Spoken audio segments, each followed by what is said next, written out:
మధురం నీ వాక్యం నా త్రోవకు దీపం నీ వాక్యం.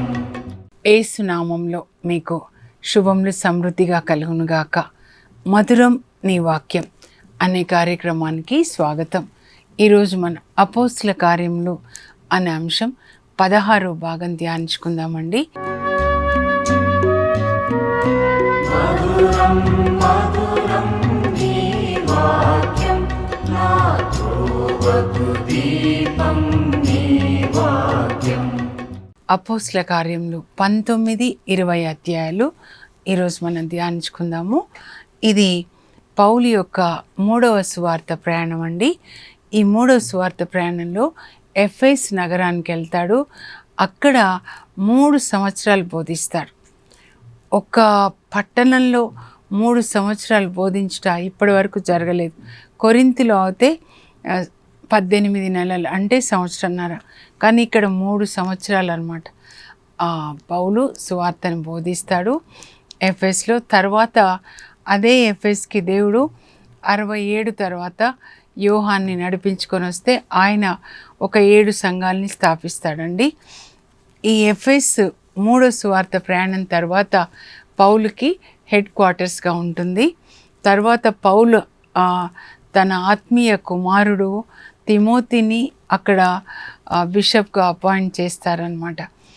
ఎఫెస్కి చుట్టూ ఉన్న పట్టణాలకి తను స్థాపించిన సంఘాలన్నమాట. పౌలు రాసిన 14 లేఖలు కూడా తిమోతి జాగ్రత్తగా ఎఫెస్లో భద్రపరుస్తాడనమాట, ప్రిజర్వ్ చేస్తాడు. అందువల్ల ఈరోజు మనకి ఈ 14 లేఖలు కూడా అందుబాటులో ఉన్నాయి. ఇలా సువార్త ప్రకటన ఎలా జరిగింది, పౌలు తర్వాత ఆయన శిష్యులు, అలాగే యేసుప్రభు శిష్యుల తర్వాత వాళ్ళ శిష్యులు అన్నమాట, ఎలా సువార్త జరిగింది మీరు కంటిన్యూస్గా చదివితే అప్పుడు అర్థమవుతుందండి. అద్భుతమైన విషయాలు అన్నమాట. నాకు అనిపిస్తుంది డీప్గా మీరు బైబిల్ చదివితే చాలా బాగుంటుంది అని.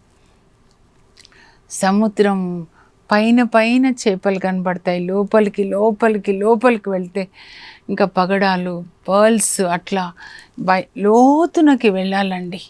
కంటిన్యూస్గా మీరు మీ జీవితంలో ఒక్కసారైనా బైబిల్ చదవాలని నా ప్రార్థన, కన్నీటి ప్రార్థన. మీరు బైబిల్ చదువుకోనండి. ఒక్క వ్యక్తి ఎట్లా ప్రపంచం అంతటా వెళ్ళి సువార్తని బోధిస్తున్నాడు పౌలు, మనం చూద్దాం ఇప్పుడు.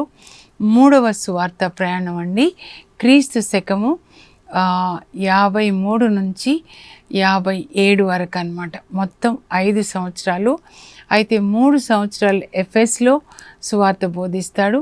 తర్వాత ఎఫెస్ నుంచి ఆయన మళ్ళా గ్రీస్ దేశాలకు వెళ్ళి 2వ సువార్త ప్రయాణంలో ఎక్కడెక్కడ బోధించాడో, కొరింథులో, తెస్సలోనికాలో, ఫిలిప్పీలో, అవన్నీ కూడా మరొకసారి దర్శిస్తాడనమాట.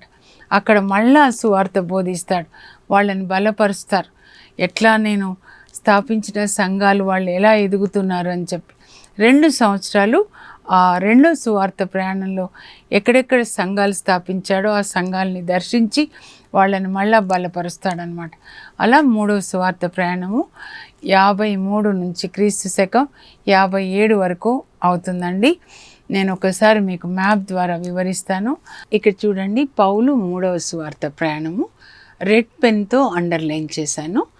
యాంటియోకియా నుంచి బయలుదేరుతాడండి. మళ్ళా తిరిగి యాంటియోకియాకి వెళ్ళాడు. 53 నుంచి 57 వరకు ఇక్కడి నుంచి చూద్దాం. ఇలా రెడ్ చూస్తూ ఉండండి మీరు. గ్రీన్ ఏమో 2వదండి. రెడ్ పెన్తో అండర్లైన్ చేసిందంతా 3వ సువార్త ప్రయాణం. డైరెక్ట్గా ఎఫెస్కి వస్తాడండి. ఇక్కడ ఎఫెస్లో 3 సంవత్సరాలు సువార్త బోధిస్తాడు. తర్వాత అక్కడి నుంచి ఆయన ఇంకా కొరింథు వెళ్తాడనమాట. ఆ కొరింథు నుంచి సింక్రేయ నుంచి ఇలా బెరయ, అక్కడి నుంచి తెస్సలోనిక, ఫిలిప్పు, అక్కడి నుంచి త్రోయాకి వెళ్తాడు. ఇక్కడ అబ్బాయి చూడండి, యూత్కు స్మరణిస్తాడు, మళ్ళా ఆయనను లేపుతాడనమాట. అక్కడి నుంచి ఇలా మిలేత్కి వస్తాడు. ఎఫెసు సంఘ పెద్దల్ని మిలేత్లో పిలిపించుకొని వాళ్ళకి వీడ్కోలు ప్రసంగాన్ని ఇస్తాడు. చాలా ముఖ్యమైనదండి. ఫేర్వెల్ మెసేజ్ అన్నమాట. జాగ్రత్త, మందని జాగ్రత్తగా కాపాడండి అని చెప్తాడు. ఇంకా అక్కడి నుంచి మీరు చదువుతూ ఉంటే తెలుస్తుంది. కోసు రోదుకు వస్తాడు. 20వ అధ్యాయంలో ఉంటుంది అన్నమాట ఇదంతా. ఆ తర్వాత ఇంకా తూరు, టోలమై, కైసారియా వస్తాడండి. తర్వాత యెరూషలేం వస్తాడు. ఇక్కడికి వచ్చి పెద్దలకి కనబడతాడు అనమాట. చిన్న యాకోబు బిషప్ కదా యెరూషలేంకి. అప్పుడు తర్వాత దేవాలయానికి వెళ్తాడు, యెరూషలేం దేవాలయానికి. ఇంకా ఆయనని బంధిస్తారండి. బంధించి రోమ్కి తీసుకెళ్తారు. అక్కడ ఆయన 2 సంవత్సరాలు హౌస్ అరెస్ట్లో ఉంటాడు. పౌలు యాంటియోకియా నుంచి బయలుదేరి ఎఫెస్కి వస్తాడు. అప్పటికే ఎఫెస్లో సంఘాన్ని స్థాపించాడు కదా. అక్విలా, ప్రిసిల్లా వాళ్ళ చేతికి సంఘాన్ని అప్పగించి వచ్చాడు. సో వాళ్ళు ఆ సంఘాన్ని నడిపిస్తూ ఉంటారనమాట. ఇప్పుడు అక్కడికి వెళ్ళగానే, ఎఫెస్కి వెళ్ళగానే పౌలుకి బాప్తిస్మ యోహాను యొక్క శిష్యులు 12 మందిని ఆయన కలుసుకుంటాడనమాట. కలుసుకున్నప్పుడు వాళ్ళలో విశ్వాసాన్ని చూస్తాడు. బాప్తిస్మ యోహాను యొక్క బోధలు మాత్రం వాళ్ళు విన్నారనమాట. మత్తయి సువార్త 3వ అధ్యాయంలో మీరు చూస్తే, లూకా 3లో కానీ బాప్తిస్మ యోహాను ఏం చెప్తాడంటే, మీరు హృదయ పరివర్తన చెందండి, మీ పాపాలని విడిచిపెట్టండి, ఎందుకంటే నా తర్వాత ఒక గొప్ప వ్యక్తి రానున్నాడు, కనుక మీ పాపాలకి పశ్చాత్తాపడండి. అంతవరకు సువార్త విన్నారనమాట వాళ్ళు. యోర్దాను నది ఒడ్డున ఆయన శిష్యులు. ఆ తర్వాత వాళ్ళు ఎఫెస్కి వచ్చి సెటిల్ అయిపోయారు. ఆ శిష్యులు 12 మందిని చూడండి. క్రీస్తు శకం 30లో కదా, ఇప్పుడు క్రీస్తు శకం 53 అనమాట. వాళ్ళని ఈ పౌలు కలుసుకుంటాడు. కలుసుకున్నప్పుడు ఆయనకు అర్థమవుతుంది అనమాట. మీరు పరిశుద్ధాత్మని పొందలేదా అని అడుగుతాడు. అడిగితే అసలు పరిశుద్ధాత్మ ఉన్నట్లుగా కూడా మాకు తెలీదు, మరి మీరు బాప్తిస్మం పొందారంటే పొందాం. ఏ బాప్తిస్మాన్ని పొందారు? నీటి బాప్తిస్మాన్ని పొందాం. బాప్తిస్మ యోహాను మాకు నీటి బాప్తిస్మాన్ని ఇచ్చాడు. అప్పుడు పౌలు చెప్తాడు ఏంటంటే, ఆ నీటి బాప్తిస్మం ఏంటంటే, నా తర్వాత ఇంకొక గొప్ప వ్యక్తి రానున్నాడు, ఆయన కొరకు మార్గం సిద్ధం చేస్తూ మీరు హృదయ పరివర్తన చెందండి అని పాప పశ్చాత్తాపాన్ని సూచించే బాప్తిస్మం అది. అంటే మీ పాపాలని ఒప్పుకోనండి, పాపాలని విడిచిపెట్టి నేను పాత జీవితాన్ని సమాధి చేస్తున్నాను అని సూచించేదన్నమాట. నా హృదయంలో మార్పు వచ్చింది, నా మనస్సులో మార్పు వచ్చింది అని సూచించడానికి మీ గురువు గారు బాప్తిస్మ యోహాన్ గారు మీకు ఆ బాప్తిస్మాన్ని ఇచ్చాడు అని ఇంకా పౌలు వాళ్ళకి బోధిస్తాడండి. బోధించి ఆ బాప్తిస్మ యోహాన్ తర్వాత నా తర్వాత ఇంకొక గొప్ప వ్యక్తి రానున్నాడని చెప్పారు కదా, ఆయన వచ్చేసాడు. వచ్చి ఆయన సువార్త బోధించాడు. ఆయనే యేసు ప్రభు, దేవుని యొక్క కుమారుడు, మెస్సయ్య. ఆయన సువార్తని బోధించి మన పాపంల కొరకు సిలువలో మరణించాడు. మన పాపం అంతా ఆయన మీద వేసుకొని ఆయన నీతిని మనకిచ్చాడు. ఆ తర్వాత ఆయనని సిలువ వేశారు కదా, సమాధి చేశారు కదా. నిజానికి మన బాప్తిస్మం ఏంటంటే, ఆయనని సమాధి చేసినట్లే మన పాప స్వభావం కూడా ఆయనతో పాటు సమాధి చేయబడింది. దేవుడు ఆయనని పరిశుద్ధ ఆత్మశక్తి చేత లేపుతాడు.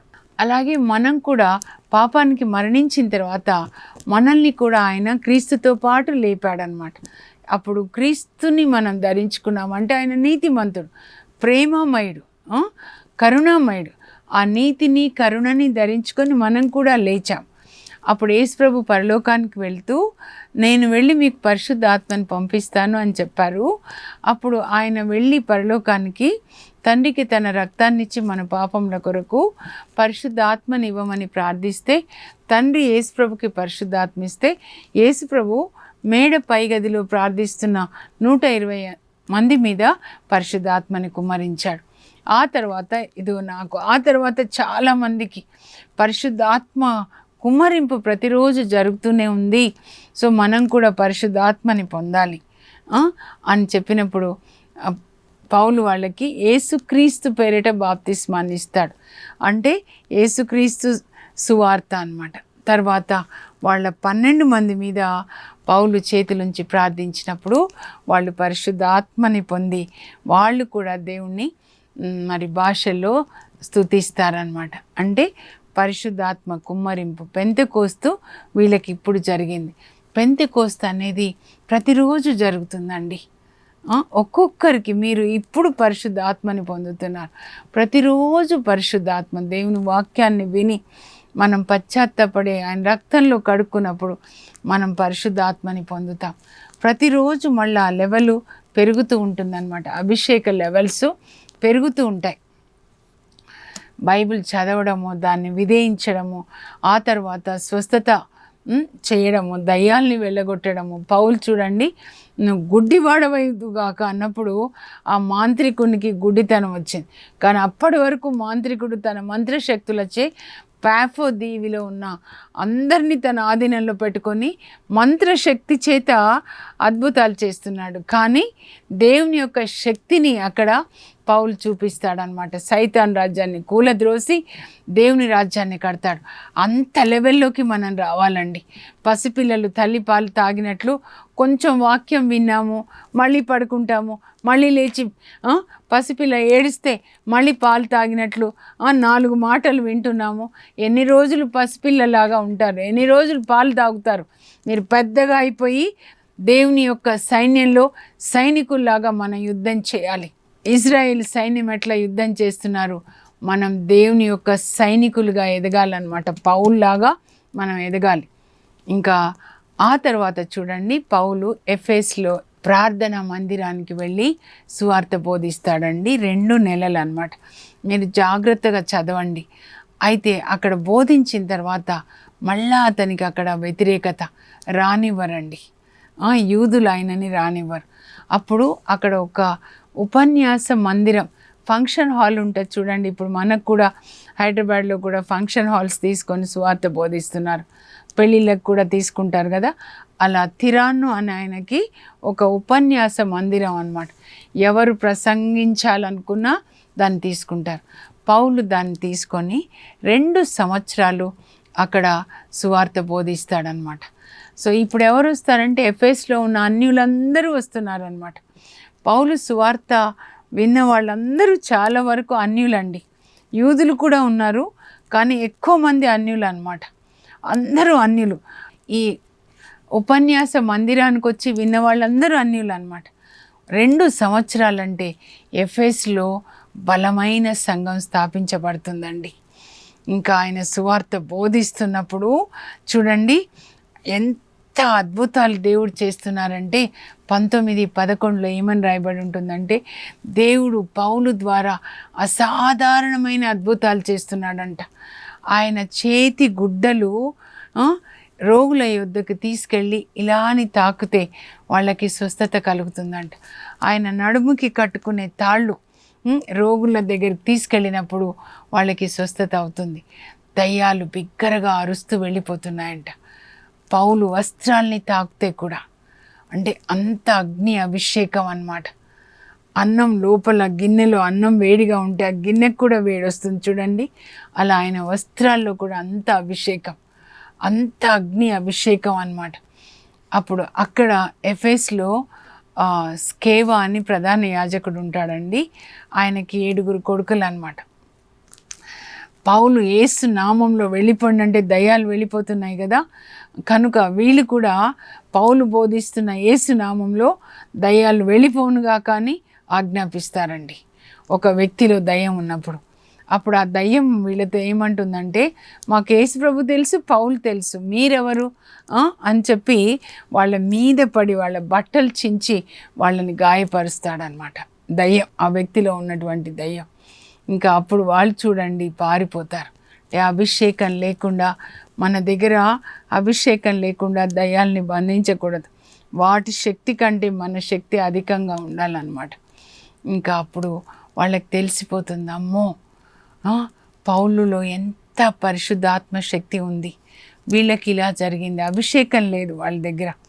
ఇంకా తర్వాత పౌలు ఎఫెస్లో సువార్త బోధిస్తున్నప్పుడు చూడండి, పాఫోలో అయితే ఒక్క మాంత్రికుడే కదా, మరి సమారియాలో కూడా సిమోన్ అనే మాంత్రికుడు ఆయన మరి ఫిలిప్పి యొక్క సువార్త బోధన విని అపోస్తల కార్యాలు 8లో ఆయన కూడా యేసుప్రభుని అంగీకరిస్తాడు. ఒక్క మాంత్రికుడే సిమోన్ అని. ఇక్కడ మీరు ఎఫెస్కి వచ్చినట్లయితే ఎఫెస్లో ఉన్న మాంత్రికులు దాదాపు అందరూ సువార్తని విని యేసు ప్రభుని సొంత రక్షకునిగా అంగీకరిస్తారండి. పౌలు సువార్త బోధిస్తున్నప్పుడు అగ్ని అభిషేకం, రెండంచుల వాడి అయిన ఖడ్గంలాగా అగ్ని అభిషేకం ఆయనలోంచి వెళ్తుందండి. వాక్యం అంత ఖడ్గంలాగా వెళ్ళి ఆ మంత్రగాళ్లలో ఉన్న మంత్రశక్తుల్ని కాల్చేస్తుంది అన్నమాట. అందుకే దేవుని యొక్క వాక్యము అగ్నిలాగా మండుతుంది అంటాడు. ఇర్మియా 20:9 మీరు చదివితే, నీ వాక్యం నా హృదయంలో అగ్నిలాగా మండుతుంది, దాన్ని నేను దాచుకోలేకపోతున్నానని బోధిస్తాడనమాట. అలా అగ్ని, ఇజ్రాయేల్ దేవుడు అంటే దేవుని వాక్యం అగ్నిలాగా పౌలు నోటి నుంచి మంత్రగాళ్ల లోపలికి వెళ్తుంటే మంత్రశక్తులు అన్నీ కాలిపోయినాయండి. యేసు ప్రభు వాళ్ళలోనికి వెళ్ళిపోతారు. వాళ్ళ ఆత్మలకి విడుదల కలుగుతుంది. సైతాను కట్టిన కట్లు తెగ్గొట్టబడతాయి. వాళ్ళ గుడ్డితనం, కంటి పొలుసులు రాలిపోతాయి. యేసు ప్రభుని సొంత రక్షకునిగా వాళ్ళు అంగీకరించి రక్షణలోకి వస్తారండి. అంత సువార్త బోధిస్తాడనమాట పౌలు. వాళ్ళందరినీ దేవునిలోనికి నడిపిస్తాడు. అప్పుడు వాళ్ళు చూడండి, మనకి ఇట్లా పరిశుద్ధ గ్రంథం ఉన్నట్లుగానే మంత్రగాళ్ళకు కూడా మంత్రాలు ఎలా చేయాలి, తాయెత్తులు ఎలా కట్టాలి, ఎలా ఆత్మహత్య చేసుకున్న వాళ్ళ ఆత్మల్ని పట్టుకోవాలి, ఎలా మరి అమావాస్య పున్నమి నాడు వాళ్ళలోనికి అవి ఆత్మల్ని పంపించాలి, ఎవరిలో దేవుని ఆత్మ ఉండదో, ఎవరిలో ద్వేషం ఉంటుందో, పగ ఉంటుందో, అసూయ ఉంటుందో, ఇవన్నీ కూడా మంత్రశక్తుల్ని ఆకర్షిస్తాయండి. ప్రేమ ఉన్న వాళ్ళ హృదయంలో ఇవేవి పనిచేయవు. కొంతమంది మాకెవరో చేతబడి చేశారు, మీలో దేవుని వాక్యము, దేవుని ప్రేమ ఉంటే ఏవి పనిచేయవు. సంఖ్యాకాండ 23:23లో మంత్రతంత్రములు మన మీద పని చెయ్యవు. మన యేసు రక్తంలో కొనబడిన బిడ్డలు. యేసు కల్వరి శిలువ మీద ఆయన మంత్రశక్తుల్ని జయించాడు, సైతాన్ శక్తుల్ని జయించాడు, శిలువకి కొట్టేశాడు. కొలోసి 2:14లో చెప్పినట్లుగా శిలువకి ఆయన ఇవన్నీ కూడా కొట్టేశాడనమాట. కనుక మనకి జయం, అక్కడ కల్వరిలో జయం వచ్చేసింది. దాన్ని మనం ప్రకటించాలి. యేసు వాక్యం, యేసు రక్తం ద్వారా మనము జయాన్ని ప్రకటించాలి. ప్రకటన గ్రంథం 12:11లో గొర్రెపిల్ల రక్తము ద్వారా వారు ప్రకటించిన సత్యం ద్వారా వాళ్ళు సైతాన్ మీద గెలుపొందారు. We are victorious people. యేసు ప్రభు శిలువ మీద సాధించిన విజయాన్ని మనం ప్రకటించాలన్నమాట. We have to proclaim the victory which Jesus won on the cross.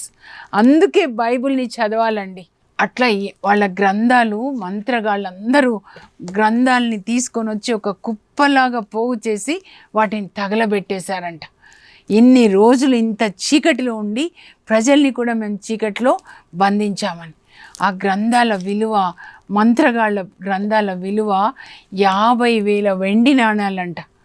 చూడండి, ఎఫెస్ నగరంలో దేవుని రాజ్యం వచ్చిందండి. అందుకే తర్వాత ఎఫెసీలకు లేఖ రాస్తాడు.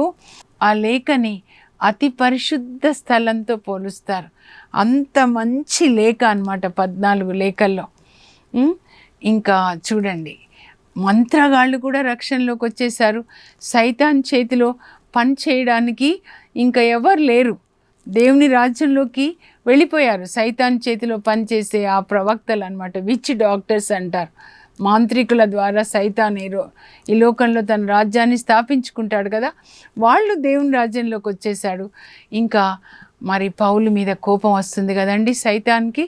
అప్పుడు ఏం చేస్తాడంటే సైతాను అక్కడ ఒక డెమేత్రియస్ అని ఒక కంసాలి ఉంటాడండి, వెండి తో అక్కడ ఒక దేవత, అర్థమే దేవత గుడి నమూనాలన్నీ తయారు చేస్తాడంట. అందరూ వాటిని కొనుక్కుంటారు. అందువల్ల ఆయన బిజినెస్ చాలా ఉంటుంది అన్నమాట. ఆయన లీడింగ్ బిజినెస్ మ్యాగ్నెట్ అక్కడ కంసాలి గోల్డ్ స్మిత్ అంటారు కదా, కానీ సిల్వర్ స్మిత్ అనమాట, వెండివి చేస్తాడు. ఆయనతో పాటు ఇంకా చాలామంది ఆ బిజినెస్ అనమాట. ఇప్పుడు అందరూ యేసుప్రభుని అంగీకరించారు. ఇంకా ఆయన బిజినెస్ పడిపోయిందనమాట. అప్పుడు ఆయన అందరినీ పిలిచి, ఈ వెండితో చేసే వాళ్ళందరినీ పిలిచి, కంసాలి వాళ్ళని, చూడండి ఎలా ఇట్లా ఇదైపోయింది కదా అని చెప్పి పౌలుని బంధించాలనుకుంటారు. పౌల్ని బంధించలేక పౌలుతో ఉన్న ఇద్దరిని, గాయు అరిస్టార్క్ అని ఇద్దరిని బంధించి ఒక నాటకశాల, ఆ రోజులలో నాటకశాలలు ఉంటాయి కదా, అక్కడికి తీసుకెళ్ళి వీళ్ళు ఏదో ఇలా వేరే ఏదో ప్రకటిస్తున్నారు, మన నగరంలో ఇంత సంక్షోభాన్ని తీసుకొని వచ్చారు, వీళ్ళని చంపాలి అని వాళ్ళని బంధిస్తారు. అయితే అక్కడ కరణము చక్కగా మాట్లాడతాడు. వీళ్ళేమీ మన దేవతని దూషించలేదు, మన గుడిలోనికి వచ్చి ఏది కూడా వాళ్ళు దోచుకోలేదు, కనుక ఇలా చేయకూడదు. ఆ మెయిన్ గోల్డ్ స్మిత్కి, సిల్వర్ స్మిత్కి చెప్తాడు దెమేత్రియస్ అని ఆయనకి, మీకు ఏదైనా ఉన్నట్లయితే మీరు కోర్టుకి వెళ్ళండి, అక్కడ కోర్టు నిర్ణయిస్తుంది, అంతేకాని ఇలా మనుషులను మీరు బంధించి చంపాలి అనుకోవడము మంచిది కాదు అని ఆ గొడవని, ఆ సంక్షోభాన్ని కామ్ డౌన్ చేస్తాడని చక్కగా మాట్లాడతాడండి. ఆ తర్వాత 20వ అధ్యాయానికి మనం వచ్చినట్లయితే అక్కడ పౌలు ఇంకా ఎఫెసుని విడిచిపెట్టేసి కొరింతు ఆ పట్టణాలకు వెళ్తాడు. రెండవ సువార్త ప్రయాణంలో ఎక్కడెక్కడైతే సంఘాన్ని స్థాపించాడు కదా అక్కడికి వెళ్తాడనమాట. కొరింతుకి, తెస్సలోనిక, ఫిలిప్పు అవన్నీ కవర్ చేసుకొని చివరికి ఆయన త్రోయ అనేటటువంటి ఆ పట్టణానికి వస్తాడనమాట. అక్కడే ముందు మీరు చూడండి దేవుడు మాట్లాడతారు దర్శనం ద్వారా. రెండవ సువార్త ప్రయాణంలో 16వ అధ్యాయం 9వ వచనంలో దర్శనంలో మాసిడోనియాకు వచ్చి మాకు సాయపడండి అని ఒక వ్యక్తి మాట్లాడతాడు. అప్పుడు ఇదే చోటికి అక్కడ వస్తారనమాట. వచ్చిన తర్వాత అది ఆదివారం, ఇంకా వాళ్ళు కలిసి రొట్టెని భుజిస్తారు. ఆదివారం సాయంకాలం వాళ్ళు ఇంకా అక్కడి నుంచి వెళ్ళిపోవాలి కనుక రాత్రంతా సువార్త బోధిస్తాడనమాట. పౌలు ఏంటంటే ఎప్పుడు కూడా ఇంకా సువార్త మొదలు పెట్టాడంటే 4-5 గంటలు అనమాట. రాత్రిలో బోధిస్తున్నాడు. పై అంతస్తులో ఒక యువకుడు, యవ్వనస్తుడు కిటికీలో కూర్చున్నాడు అనమాట. కిటికీలో కూర్చొని వింటూ ఉన్నాడు. 12 అవుతుంది, ఇంకా సువార్త అయిపోట్లా. అలా కునికిపాట్లు పడి ఆ కిటికీలోంచి కింద పడి చచ్చిపోతాడు. ఇప్పట్లాగా గ్రిల్ ఉండదన్నమాట. కిటికీలు అంటే తలుపులు తెరిచిపెట్టేశారు. ఆ కిటికీలోంచి నిద్రపోయి కింద పడిపోతాడు. యవ్వనస్తులు చాలామంది పడిపోతున్నారు కదండి. ఆత్మలో నిద్రపోయి దేవుని వాక్యం లేకుండా వేరే విషయాల వల్ల ఆత్మలో చనిపోతున్నారు అనమాట. ఆ కింద పడి చనిపోయిన యువకుని పేరు యూతికూస్ అనమాట. అయ్యో అని అందరూ కిందకి వెళ్తారు చనిపోయాడని. కానీ పౌలు ఏం చేస్తాడు, ఆ బిడ్డని, ఆ యవనస్తుడిని కౌగిలించుకుంటాడు. వెంటనే అతనికి ప్రాణం వస్తుంది. అప్పుడు అతడు చనిపోలే, బ్రతికున్నాడని చెప్పగానే ఇంకా అబ్బాయి కూడా లేచి పైకి వచ్చేస్తాడనమాట. మళ్ళా ఇంకా అందరూ సంతోషంగా భోంచేసి ఇంకా అక్కడి నుంచి వాళ్ళు మిలేత్కి వెళ్తారండి. అక్కడి నుంచి మిలేత్కి వెళ్తారనమాట. అది మిలేత్ నేను చూపించాను మీకు, చూడండి మ్యాప్లో. ఎఫెస్ ప్రక్కన ఉంటుంది అనమాట. సో ముందే ఎఫెస్లో ఉన్న సంఘ పెద్దలకి మెసేజ్ పంపిస్తాడు, వర్తమానాన్ని, మిలేత్లో వచ్చి నన్ను కలుసుకోండి అని.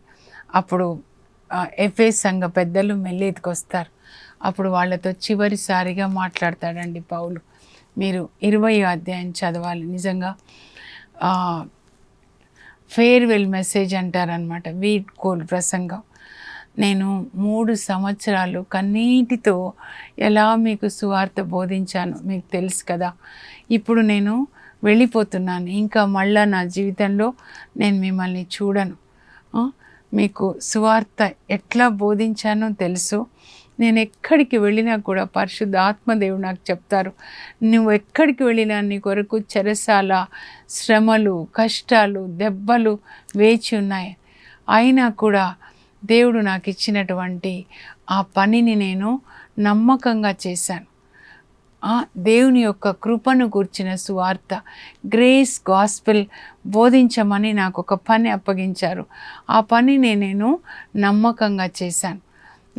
దేవుడు తన సొంత కుమారుని శిలువ మరణం ద్వారా సంపాదించుకున్న క్రీస్తు సంఘాన్ని జాగ్రత్తగా కాపాడండి. యేసుక్రీస్తు శిలువ మరణం ద్వారానే ఇదిగో ఈ సంఘాలన్నీ పుట్టాయి.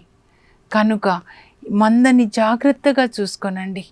నేను వెళ్ళిపోయిన తర్వాత క్రూరమైన మృగాలు, తోడేళ్ళు ఈ సంఘంలో ప్రవేశించి ప్రజల్ని అపమార్గాన్ని పట్టిస్తాయి. మీలో కొంతమంది అలా తయారవుతారు. జాగ్రత్త అని వాళ్ళకి చెప్తారనమాట. మీరు చూశారు కదా, 3 సంవత్సరాలు నేను సువార్త బోధించినప్పుడు మీ నుంచి నేను ఏది కూడా ఆశించలేదు. పైగా నేనే మీ గృహాల్లో సువార్త బోధించినప్పుడు మీలో ఉన్న పేదలకి నేను సాయం చేశాను. పుచ్చుకొనుట కంటే ఇచ్చుట మేలని యేసుప్రభు చెప్పారు. కనుక నేను సువార్త బోధిస్తూ నా సొంత డబ్బులు మీకోసం నేను ఇచ్చాను అని చెప్పి జాగ్రత్త అని వాళ్ళకి చెప్పేసి, ఇంకా నేను మిమ్మల్ని మళ్ళా చూడను అని చెప్పి ఒక్కసారి మనం మోకరించి ప్రార్థన చేద్దామని ప్రార్థన చేస్తారు. ప్రభా, ఈ సంఘాలు వీళ్ళ చేతిలో అప్పగిస్తున్నాను, వీళ్ళని ఆశీర్వదించండి.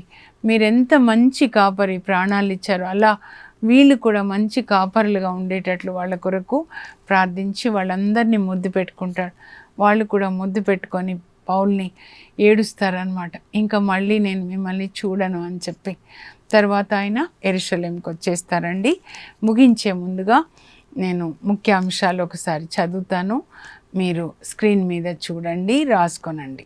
అపోస్తుల కార్యములు 16వ భాగము 19-20 అధ్యాయములు. పౌలు 3వ సువార్త ప్రయాణం ఎఫెసునకు క్రీస్తు శకం 53 నుంచి 57 వరకు 3 సంవత్సరాలు ఎఫెసులో, 53, 54, 55 సంవత్సరం వరకు 2 సంవత్సరాలు మాసిడోనియా, గ్రీసు దేశములలో. ఎఫెసులో పరిశుద్ధాత్మ అభిషేకం, బాప్తిస్మ యోహాను, 12 మంది శిష్యులకు. దేవుడు పౌలు ద్వారా అసాధారణమైన అద్భుతములు చేశారు. మాంత్రికుల్లో అనేకులు యేసును విశ్వసించారు. వారు తమ గ్రంథములను పోగు చేసి అందరి ఎదుట వానిని తగులబెట్టారు. వాటి విలువ 50,000 వెండి నాణములు.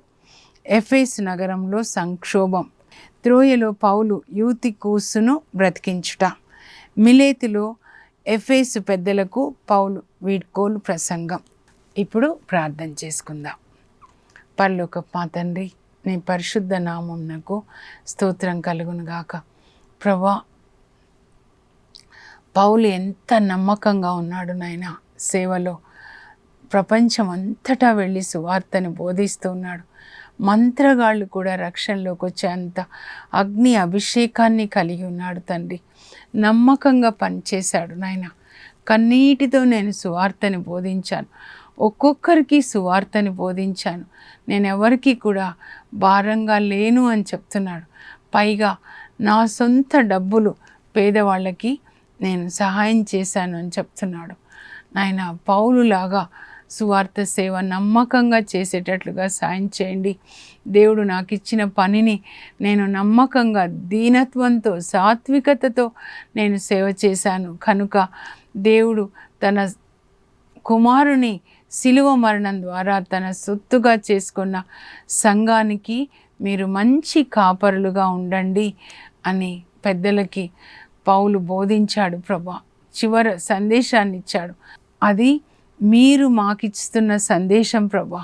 మీరు మాకిచ్చిన మందకి మంచి కాపరులుగా ఉండడానికి కృప దయచేయండి. మీరు మాకిచ్చిన పని నమ్మకంగా పనిచేయడానికి కృప దయచేయండి ప్రభా. ప్రతి తల్లి తండ్రి కూడా పిల్లలకి సువార్త బోధించడానికి కృప దయచేయండి. యేసు నామంలో అడుగుచున్నాం తండ్రి, ఆమెన్. పౌలు వీడ్కోలు సందేశము మీతోనే దేవుడు మాట్లాడుతున్నారని మీరు దాన్ని చదువుకొని నమ్మకంగా దేవుడిచ్చిన పనిని నమ్మకమైన తండ్రిగా తల్లిగా పిల్లలకి సువార్త బోధించి మీరు నీతిగా జీవిస్తూ మీ పిల్లల్ని కూడా నీతి మార్గంలో నడిపించండి. God bless you. Have a blessed day.